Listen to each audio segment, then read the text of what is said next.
I am against murder. I think that no one deserves to die. Isang buwan matapos itong i-post ng isang papasimulang YouTube vlogger, siya mismo ay natagpuan na isa ng malamig na bangkay sa gilid ng riles ng tren dahil sa isang malagim na krimen. Siguro nga hindi talaga natin kayang mahulaan kung ano yung mangyayari sa bawat buhay natin. Pero kung iisipin, bago pa man siya mawala, tila ba na iparating na niya sa kanyang vlog na hindi niya deserve yung malagim at kahindik-hindik na krimen na pagdaraanan niya. May alam kaya siya sa mangyayari sa kanya? Sabi niya nga 'di ba, no one deserves to die. Maaari ay sa murder? So sino ang hindi mabibigla at matatakot kung yung taong lumabas para lang pumunta sa paaralan at matatagpuan na lang na wala ng buhay dahil pinatay? Sino si Serena Vermeersch? At sino ang maaaring sisihin dito sa krimen na pinakita ko sa inyo? Yung mismong kriminal ba? O yung nagpalaya sa kriminal? Pag-isipan nyo maigi ang tanong ko na yan ha. 30s, isa na namang sensitibong kwento ang ilalahad ko sa inyo ngayong gabi. Kaya kahit nakakapagpabagabag at talagang nakakapigil hininga ang kwento natin, masarap pa rin sana ang kainin nyo ng hapunan dahil siguradong gugutumin kayo sa inis at paninikip ng dibdib dahil sa galit. At gaya ng lagi kong pagpapaalala sa inyo, hindi tayo narito para lamang gumawa ng katatakutan sa isang kwento ha, or manghusga sa desisyon ng mga tao o manghalungkat ng mga lumang chismis. Narito tayo para alamin yung katotohanan at intindihin ang mga detalye sa likod ng nakakapangilabot na krimen na ikukwento ko sa inyo ngayong gabi. I am against murder, or as I stated earlier multiple times. And at the same time, I think that no one deserves to die unless it's a natural death.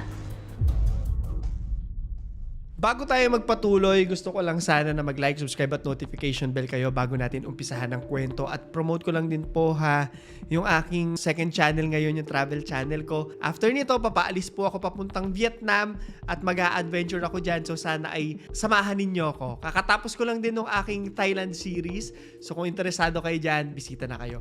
Umpisahan na natin ngayon ang kwento. Madamo, tahimik, at napapalibutan ng dilaw na police barricade tape.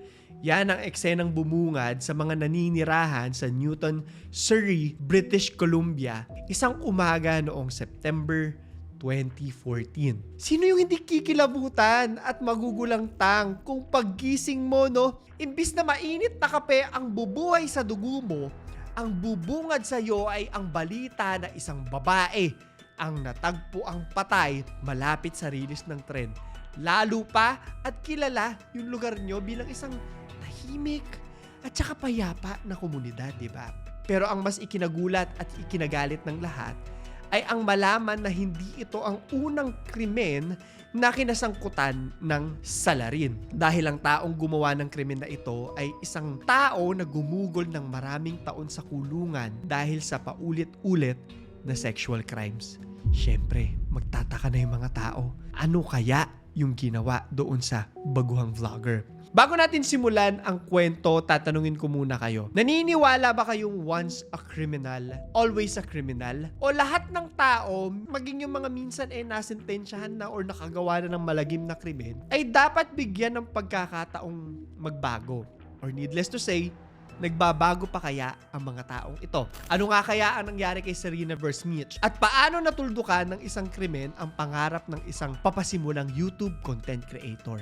Sisilipin na natin yan ngayon. Ang insidente. So September 15, 2014 ha, isang normal at mapayapang gabi sa Newton, Surrey, British Columbia, Canada, ang nabulabog matapos kumalat nga yung balita na itong 17 years old na ito ay hindi na nakauwi mula sa paaralan. Noong una, hindi naman masyadong nabahala yung nanay niya kasi alam niyo naman ng mga teenagers, di ba? Kung saan-saan pumupunta, minsan hindi nagpapaalam, mabait naman daw na bata to, masunuring bata, hindi naman nasasangkot sa mga gulo. Inisip ng nanay niya na baka na late lang ng uwi yung dalaga dahil naiwan ng bus O baka may mga kasama nga itong mga kaibigan, gumagawa ng homework. Ayan, yung mga ganyan. Pero makalipas ang ilang oras na walang paramdam sa kanyang nanay, idagdag pang hindi na to sumasagot sa mga tawag.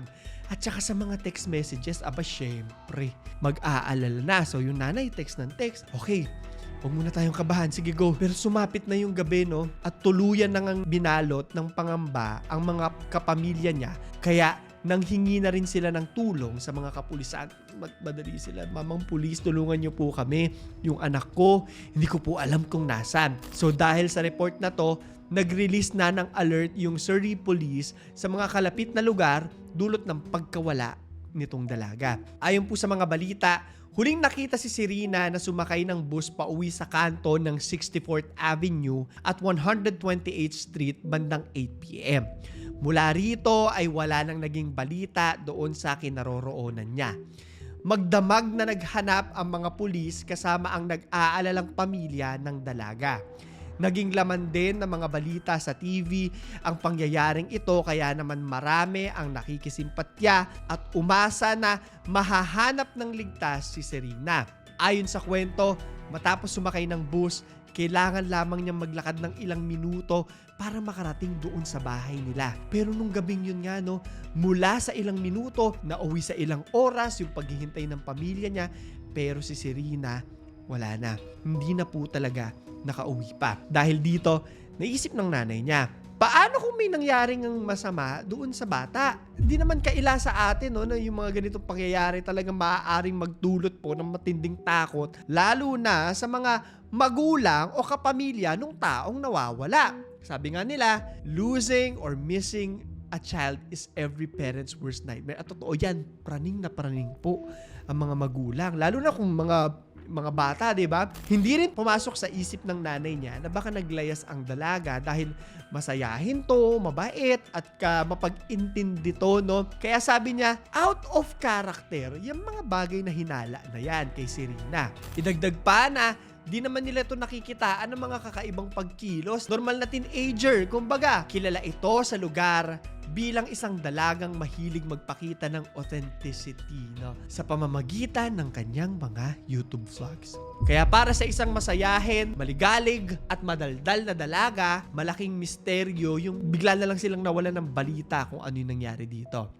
Serena vs. Mitch. Bago ang mga pangyayaring ito, nakilala si Serena bilang isang small-time YouTube vlogger, no? Paumpisa, nangangarap, nag-enjoy lang. Wala naman masyadong expectation sa ganyang ginagawa. Chill lang siya at isa siyang dalagang masiyahin, palakaibigan.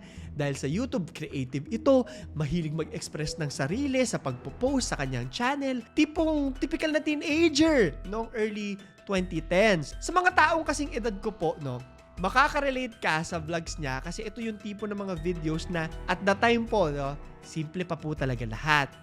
Hindi pa naka high-end cameras, ganyan. Wala pang script, no, di ba? Talagang puro life vlogs lang. Whatever happens, happens. So, ipakita. Yung tipong sasabihin mo lang sa camera mo kung ano yung nasa isip mo, tapos post na. Wala na nga edit pa nun eh. Dire-diretso na lang. Mahilig din siya sa mga normal na bagay na gusto ng mga teenagers. Kagaya ko, no? Pokemon, ayan, GTA. Ako, bata pa lang ako, naglalaro na ako ng GTA. Mga pusa, mga pets, aso, Spider-Man, at kung ano-ano pa. Sabi din ng mga dating naging kaibigan niya at kaklase niya, bukod sa pagiging mabait at masigahin, isa rin siyang maaalalahanin na kaibigan. Mga katangian na mapapansin rin sa mga videos na pinopost niya. I think isang panood lang makikita nyo naman na oo nga, ganun nga yung vibes na makukuha natin sa kanya. Para naman sa pamilya niya, isa siyang responsable, masunurin at mapag-intinding anak. Kaya lubha silang nagtaka nga, di ba? Ayon sa kwento ko sa inyo, bakit bigla na lang siyang nawala? Kung ako man yung nasa kalagayan po ng magulang niya, malamang ilang oras pa lang din talaga, hindi na ako mapapakali at di na matatawaran yung kaba ko. Lalo pa at laganap talaga ang krimen sa paligid. Sa dami ba naman ng mga true crime stories na naikwento ko sa inyo, hindi mo talaga maiiwasan na mag-overthink pa. At buhay yung pinag-uusapan natin dito. Sa mga ganitong klase ng kwento, totoong every minute counts. Alam nyo yan. pag mga bata ang usapan natin. Hindi ko ma-imagine kung ano na lang yung nararamdamang pag-aalala ng pamilya ni Serena. Bawat minuto, oras na lumilipas na wala at hindi siya mahanap. So mapaparanoid at mababahala ng sobra itong mga magulang nito kung yung anak nila na inalagaan nila, pinagkaingatan nila sa isang iglap, biglang mawawala na lamang. Bangungot talaga to kahit sinong magulang pa yan. The Search. Sabi nga, it's just a matter of time. Lalabas at lalabas din ang katotohanan. At sa kasong ito, nag-umpisa ang unti-unting paglabas ng katotohanan lagpas 24 oras mula nang unang mawala si Serena. So, nung September 15, 2014, Martes na to, matapos ma-activate ang search unit para mahanap ang nawawalang estudyante, isang malamig, matigas, at walang buhay na katawan ang tumambad sa mga pulis nung suyurin nila yung mga daan sa riles na nabanggit ko sa inyo kanina, no? Sa industrial area ng East Newton, partikular na ang daan malapit sa 66th Avenue. Natagpuan ang katawan sa isang madamo na parte malapit mismo sa nasabing riles ng tren. Dahil sa nakita at sa alam nilang pagkakakilanlan ng dalagang hinahanap, agad nilang na-identify na yung babaeng natagpuan nila ang dalagang buong araw na nilang hinahanap, si Serena Versmich. Kumalat sa balita ang kagimbal-gimbal na pangyayari. At dahil na rin nga sa kondisyon ng katawan ni Serena, nang ito ay matagpuan, nagsuspetsa yung mga investigador na, nako, merong foul play to. Sinailalim agad nila ito sa autopsy, no, yung katawan ng dalaga. Sa kabilang banda, patuloy naman yung pag-iimbestiga ng mga pulis at dito nga nila nalaman na isang lalaki ang huling nakita malapit sa riles ng tren kung saan nahanap itong bangkay ni Serena. Ayon sa mga statements na nakuha nila, ang lalaki ay huling nakita sa pagitan ng 5:30 ng hapon hanggang 7:30 ng gabi noong September 15, 2014. Dala ang isang gray or silver Dodge full-size 3/4 ton pickup truck. Ang laki. Halos isang oras lamang bago na i-report ang pagkawala ng dalaga. Ayon sa mga nakasaksi, nakasuot ito ng dark-colored na damit at nakita nilang tumakbo para tawirin ang riles ng tren pasakay sa kanyang dalang sasakyan. Pangyayaring kahina-hinala para sa mga nakakita dahil wala namang dahilan para huminto yung lalaki doon sa nasabing lugar. Dahil na rin sa progreso ng investigasyon, isa sa mga naging priority ng mga investigador ay ang makakuha ng detalye sa mga nakakita kay Serena bago at matapos itong makababa mula sa bus kung saan huli itong sumakay. Sabi pa nga ng police chief na namuno sa investigasyon, I would be remiss if I didn't ask the public to be vigilant. Sabi niya, maging aware kayo sa surroundings ninyo. Lahat ng edad, pero partikular sa mga kabataan na di-distract na raw ng teknolohiya. At kung posible, maglakad kayo kasama ang kaibigan. At doon na lang kayo sa mga lugar kung saan may mga ilaw, no? At kitang-kita kung ano yung nangyayari sa inyo. Ayon din sa kanya, base sa mga detalye na hawak nila ng mga oras na yon, masasabing isa itong random na krimen na ginawa dahil merong oportunidad. Dahil nakita siya doon, dahil parang walang nakakakita sa kanya habang tanaw siya. So can you imagine? Gagawa ka ng krimen dahil lang meron kang opportunity.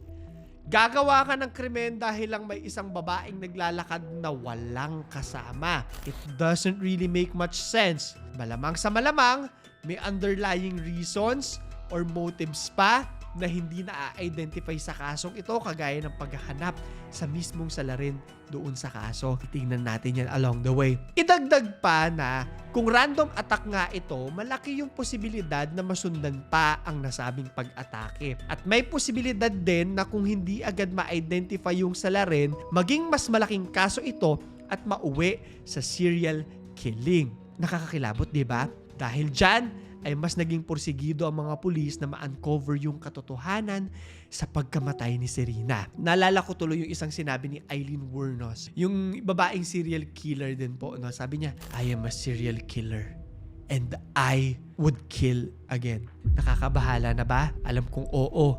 At alam kong napapaisip na rin kayo kung sino nga ba ang pumatay kay Serena. Pero huwag kayong mag-alala. Tuloy pa rin naman ang kwento ko at ang investigasyon natin. Kalma lang kayo ng konti ha. Sisiguraduhin ko na hindi kayo mabibitin sa ating kwento. So ito na nga, yung lugar kung saan siya natagpuan ay ilang minuto lang ang layo mula sa usual na path na nilalakad niya para makauwi sa bahay nila mula sa paaralan. Ibig sabihin nito, malaki yung posibilidad na inatake siya sa lugar na pamilyar sa kanya. Yung lugar kung saan rin nakita yung katawan niya ay medyo madilim dahil walang masyadong ilaw sa gabi. Madamo pa at tahimik dahil nga industrial area to eh. At walang masyadong tao pagdating ng gabi matapos mag-uwian yung mga nagtatrabaho rito. Minuto lamang mula nang mahanap ang katawan na palibutan na ng yellow police tapes at napakaraming mga pulis ang naturang lugar. Imagine niyo ha. Ilang oras mula nito ay nakumpirma na hindi nga aksidente ang pangyayari dahil napag-alaman nila na si Serena ay pinatay. Nagtataka siguro kayo kung bakit may pagdududa yung mga pulis kung aksidente ba yung pangyayari. Well, hindi maaalis no dahil wala naman kasing gunshot wound or saksak yung katawan ng dalaga. So paano yun? Paano pinatay kung wala, diba? Ayon din sa lumabas na resulta ng autopsy, eto na nga, asphyxiation ang ikinamatay ni Serena. Ibig sabihin, sinakal siya hanggang sa hindi na siya makahinga. Nagpatuloy ang pag-iimbestiga sa kaso at dahil nga sa lead na nakuha nila, napagdesisyonan ng mga investigador, hikayati ng mga tao na maaaring may impormasyon sa lalaking nagdadrive ng gray or silver na pickup truck. Matapos ang ilang oras, kaliwat kanan yung natanggap nilang impormasyon agad ng mga pulis na nagsasabing nakita nga nila ito dahil sinimulan na rin kunin yung mga surveillance or CCTV videos mula sa mga malalapit na establishments para makatulong sa pag-a-identify kung ito ba talaga yung dala ng suspect sa kaso. So, nung mga panahong yan, hindi pa halos lahat ng bahay merong mga CCTVs. Ngayon, miski sa loob na ng bahay, merong CCTV naka-install eh. Pero around 2014 po, may mga CCTVs pero usually sa mga major roads pa lang. Sa mga establishments, kaya siguro nahirapan din silang kumuha ng mga leads at mga ebidensya sa kasong ito. Bukod pa dyan, di kagaya ngayon, sobrang labo po, sobrang grainy ng mga footages, so minsan wala ring maitulong. Pero dahil na rin sa active participation ng mga residente sa lugar nila, yung mga kaibigan, yung mga kamag-anak ni Serena, at pagsisikap ng mga investigador, 5 araw matapos mahanap yung katawan niya, na-identify na nila ang posibleng suspect, si Raymond Casey. Noon ay 43 years old at isa nga siyang ex-convict. Dahil sa bagong balita sa krimeng ito, lalong naging usap-usapan ang nasabing krimen. Idagdag pa na marami ang nagalit matapos malaman na itong salarin ay isang habitual sex offender. Paulit-ulit po siyang nakulong sa iba't ibang violent sexual assault cases. Kaliwat kanan yung mga naging protesta ang naganap dahil marami ang nagalit nung malaman nila na yun nga, yun nangyari dito, no? Syempre, alam na ng paulit-ulit, bakit nakakatakas pa? Bakit nakakalabas pa? Diba? Yun yung hinaing ng mga tao. Hindi rin ito pumasa sa mga psychiatric evaluations. May mga inconsistencies din sa mga dating statements nito. So, bakit nyo pa aalisin yung tao? Sabi ni Casey sa isa sa mga dati niyang psychiatric interviews na sa kulungan na natatakot siyang makasakit na naman ng iba kung sakaling papakawalan pa siyang muli sa lipunan. Siya, aware na siya sa mangyayari, diba? Alam niya sa sarili niya na wala siyang control sa mga compulsions niya. So mapapatanong ka na lang, sino pa tong si Raymond Casey? At bakit ganun na lang yung takot niya mismo sa sarili niya? Who is Raymond Casey? Isa nga siyang ex-convict na nakulong ng 22 years dahil sa isang sexual assault at kidnapping noong early 90s. Sa kasong ito, kinidnap naman niya ang isang 21 years old na babae at puwersa itong i-withdraw yung pera sa ATM bago niya to ginahasa ng paulit-ulit habang nakatali sa isang puno at nakabusal ang bibig. Sa loob ng 22 taon na pagkakakulong, 8 beses siyang nag-apply ng parole pero lahat ng yan na-decline na rin. However, July 2013, matapos niyang bawiin yung mga naunang statements niya na takot siya sa kanyang sarili, nabigyan na siya ng parole with probation at napagpasyahang pakawalan. Ayon sa public warning na nirelease ng corrections officer, ito daw si Casey nag-maintain ng varied pattern of offending, having offended violently and sexually in both an opportunistic and impulsive manner. Dahil sa probation na ito, hinayaan siyang makalabas. So, yun na yun nangyari sa kanya. Ilang buwan matapos siyang pakawalan, dito na nga natagpuan yung bangkay ni Serena. At ayon mismo kay Casey, sinundan niya ang dalaga mula sa bus nito at pinilit itong dalhin sa isang tagong lugar. Lumaban daw si Serena at nadaplisan nito ang leeg ni Casey gamit ang isang exacto knife na laging dala ng dalaga para protection sa sarili nito, no? Dahil malakas si Casey, naitapon ng lalaki ang kutsilyo at dito na niya sinakal si Serena hanggang sa mahinto yung hininga nito. Dito na niya napagdesisyonan na tuluyan ng siguraduhing mamatay ang dalaga para wala itong mapagsabihan sa pangyayari. Ginamit niya ang t-shirt niya para sakalin ito bago na kinuha ang purse ng babae at umalis sa pinangyarihan ng krimen.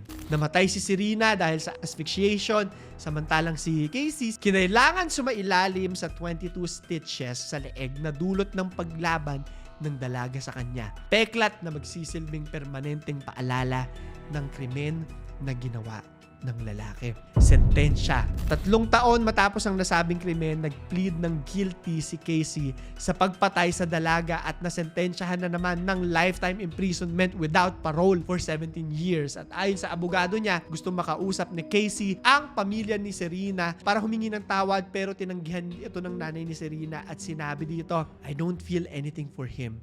He is dead to me in my mind." Hanggang sa ngayon, marami pa rin ang nagagalit sa tuwing pinag-uusapan ng kasong ito. Naikulong na si Cassie pero di may kailan na may pagkukulang ang gobyerno nila na mapagdesisyonan ng mga ito na pakawalan ang lalaki ng walang sapat na monitoring at psychiatric evaluation.